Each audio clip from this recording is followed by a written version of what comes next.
the naysayers. So, there are people that during this whole time have said things about you as a father, that you were an absent father. There have been people that have made reports that have been false in the news about you being a bad father. People believe that all African American fathers are absent fathers. And so I want you to touch on that a little bit.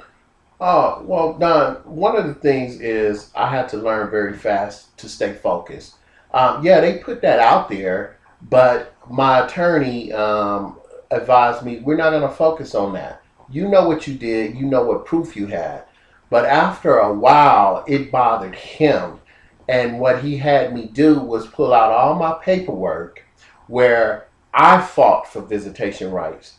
We had a press conference where we gave all the media copies of me saying I wanted visitation rights of my daughter. He showed copies of all my paperwork showing that I stayed timely on my child support. To this day, you don't find very many African American men that has arrears for paying child support. I don't have arrears in child support. I stayed timely. You can't be an absent father when you executed your right to visit your daughter. You have rotating weekends with your daughter. You marveled at the idea to have extra visitation rights when, her mother and her stepfather wanted to go out of town and they needed a babysitter. I never wanted to be a father where I wanted my treat 6 months of the year full time and then have her mother. That causes distinction, that messes up the children or what have you.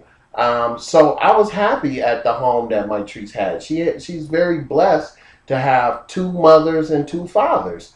So she was always growing up in a house and always had a second home, which is me. But she was always active in my life. But it's poor and unfortunate that some Europeans, they got to make a story by somebody has to be a villain. And what they wanted to do is try to take the focus out of my trees. I'm the stronger vessel in this search. So if they take the stronger person and break him down, then all of this is going to be swept under the rug. But they saw that they can't break me down. They see now that they can't break me down. So I don't care about what they think about me, but I have all the proof that I need as far as pictures. Go to the website.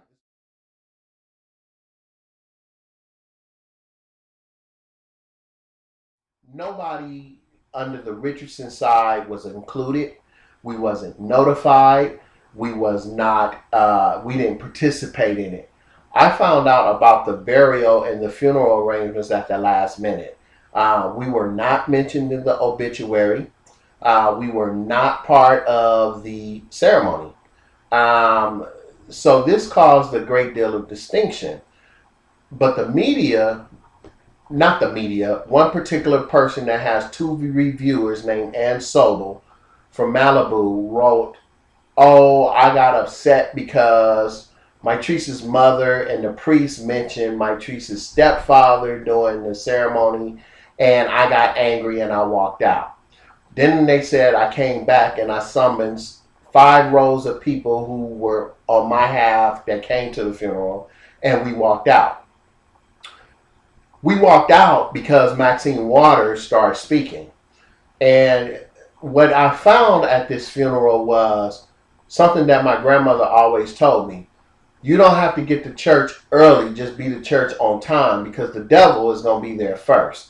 And it never really dawned on me until I came to a service and seen all these devils that has been talking bad about me, has been going up against me, and saying all these negative things that were speaking at my daughter's funeral. But to show you just how much of a coward they were, I didn't even know half the people who was there until after I left. They were trembling that Mr. Richardson walked in because the whole thing was rush, rush, rush, sweep, sweep, sweep, throw her in the dirt, let's be on with it. And I had no participation in it. So when we found out that we were not mentioned in the obituary, when we found out that we didn't have any part of it, my family, they wasn't upset. They said, let's go. Maxine Waters, who I don't support at all. This is a woman that's under ethic charges herself. The FBI want her to answer some questions, but yet and still she's at my daughter's funeral, talking about how much she's been to to the family. Um, the preacher found out what was going on. No one was supposed to speak at the funeral regarding myself and Mitrice's mother. But when they found out what happened, they said, "We want you to speak what's on your heart." I spoke what was on my heart. I came in and I literally had to tell people, don't get nervous, because this is not the place for me to tell you what you really did. Everybody, it was so much tension there and the whole 9 yards. You was there, and everybody was just spooked. Oh my God, he's not supposed to speak. He's not supposed to speak. But what I did was I thanked Latice. I thanked Mitrice's stepfather. I thanked the people that has been there and understood my transition from boy to young man to man.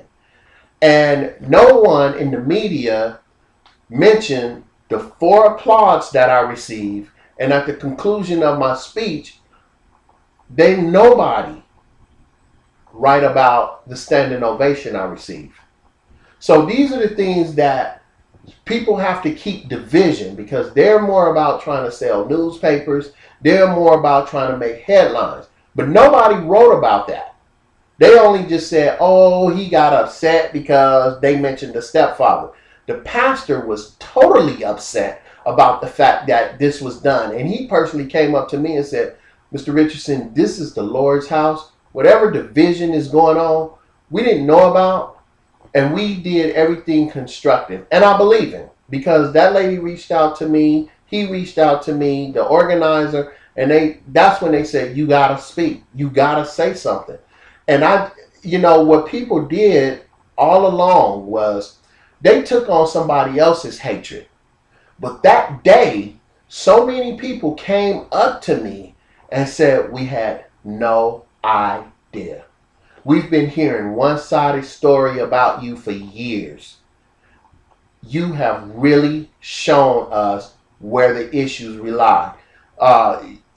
We got to look at this whole situation in a different manner. So after that, I have these same people that was naysayers. I have these same people that heard one-sided stories come back and tell me, no. So that was a beautiful thing.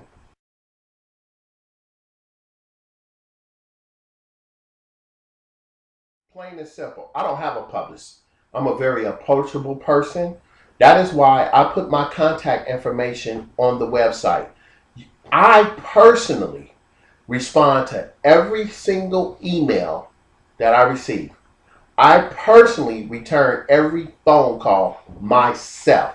You don't have to go through anyone to get to me. One of the things that we're doing through the website is I'm putting to show the people who's actually my support group. Lessons learned. I have to stick with my family. I have to stick with the people who's brought me here. And unfortunately, I had to learn the hard way that when people say, we want to help you, we want to help you do this, and we want to help you do that, I have personally asked people, what's in it for you? Be real with me. Oh, nothing. We just really want to help you. But then when it gets down to it, it's something in there for them. And, before this Mitrice situation, there was people I would have bust their kneecaps over regarding some of the things that they've done.